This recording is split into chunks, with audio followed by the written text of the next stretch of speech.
नमस्कार. तुम्हाला महाराष्ट्रीयन गोडा मसाला करायचा आहे का? तर चला तर आपण टिप्स पाहूया. महाराष्ट्रीयन गोडा मसाला हा मसाला 3 ते 4 महिने टिकतो. तुम्ही वर्षभराचा सुद्धा करू शकता आणि आमटी, भाजी, उसळ सगळ्यात भारी लागतो हा मसाला. हा महाराष्ट्रीयन गोडा मसाला या प्रकारचा तयार करतात. मी त्याचं तुम्हाला साहित्य सांगत आहे. चला तर आता बघूया आपण साहित्य. धने 1 कप घ्यायचे,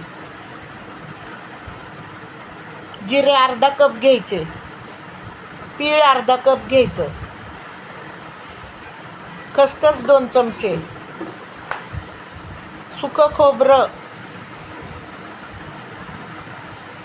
1 कप, दालचिनी 2 तुकडे, लवंग 8 ते 10, काळी मिरी 10 ते 12, बडीशेप 1 चमचा, तेजपान 2 ते 3 घ्यायचे, दगडफूल काळा असतं ते एक मसाल्याचा छोटा चमचा असतो तो घ्यायचा 1 तुकडा, नाकेश्वर घ्यायचे 4 ते 5. आता अजून तुम्हाला ऐच्छिक काय घालायचं असेल तर ते सांगते. हिंग घ्या अर्धा चमचा, हळद घ्या 1 चमचा, हळकुंड घेतले तरी चालेल, लाल तिखट घ्या 2 चमचे,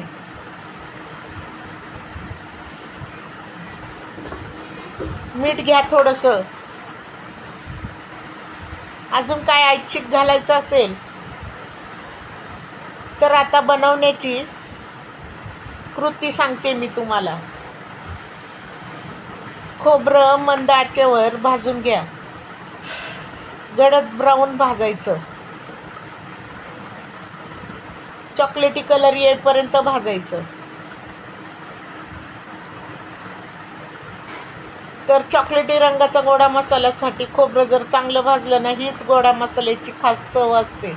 नंतर धने, जिरे, तीळ, खसखस, बडीशेप वेगळं भाजा. पूर्ण काळसर रंगाचं करायचं नाही, गरम करायचं, थोडंसं लालसर थोडंसं भाजायचं. मग लवंग, दालचिनी, मिरी, तेजपान, दगडफूल भाजायचं, अगदी किंचित हलकं भाजायचं मंद आचेवर. सगळं पूर्ण थंड होऊ द्यायचं.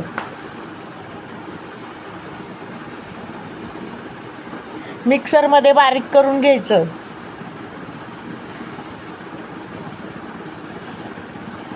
शेवटी हिंग आणि हळद घाला.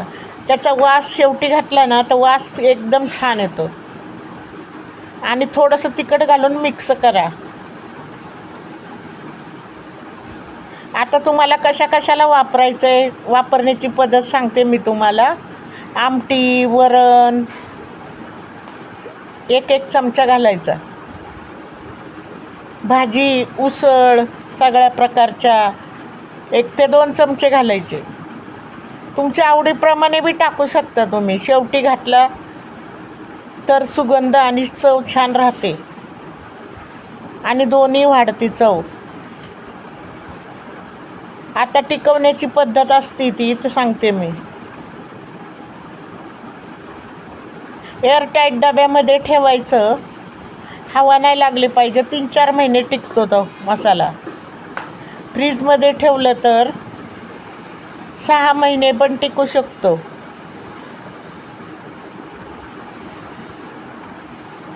महत्त्वाची टिप्स म्हणजे खोबरं छान गडद जर भाजलं ना तर हाच गोडा मसाला असतो. मसाल्याचं सिक्रेट असतं.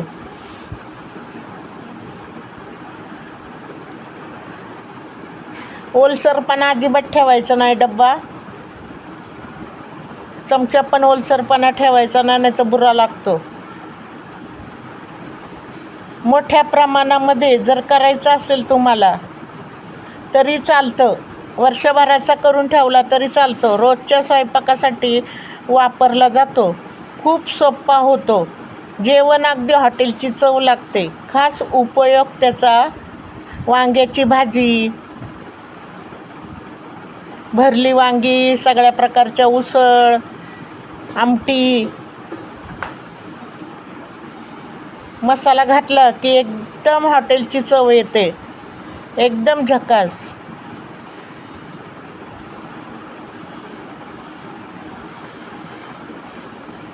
अशाच प्रकारचा तुम्ही मसाला करून ठेवला ना तर तुम्हाला रोजची चव, रोज वाटण वाटा रे हे करा ते करा करण्यापेक्षा हाच मसाला करून ठेवा आणि चव वाढवा जेवणाची.